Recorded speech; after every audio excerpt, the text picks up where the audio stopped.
Koliko puta se svako od vas našao u nekoj saobraćajnoj gužvi na autoputu Beograd-Niš? Koju su traku odabrali? Brzu, srednju, desnu, zaustavnu ili ste išli neki drugi put? Ja sam za vas isprobao jedan drugi put, a objasnit ću vam i koja je traka možda bolje. Znači, gledao sam da bude špic oko 4 sata sa Studentskog grada. Otprilike vreme je bilo novembar mesec, tako da identični period, razlika možda samo u par dana između ova dva snimka.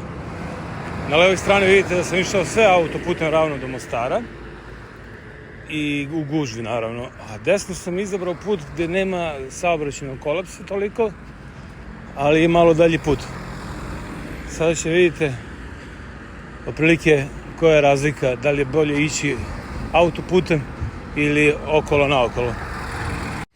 Autoputem je možda malo jednostavnija vožnja, ne možda nego sigurno, dok okolo je malo, nema zastoja, ko nema živaca da krene stani, njemu preporučujem da ide okolo.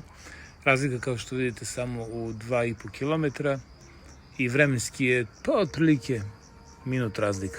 To je kada nije špic, ali kada je špic bolje ići okolo. Pokušao sam da snimim isto i brzom trakom, to jest levom trakom, vidite koja gužvara, sve stoji. Pokušao sam, ali stigao sam do 25. minuta, nisam prošao ni arenu i onda sam morao da prekinem snimanje i da se vratim u desnu traku da stignem da ne bi zakasnio na polazak. Pogledajte desna traka dok bude prolaze autobusi, to stalno zjapi prazno, svi se guraju ovamo levo. Evo me sad sa druge strane ovog mosta i sad pogledajte, brza traka, dalje brza, a vidite ovu ovdje traku. Prazna, sine, skroz do kraja.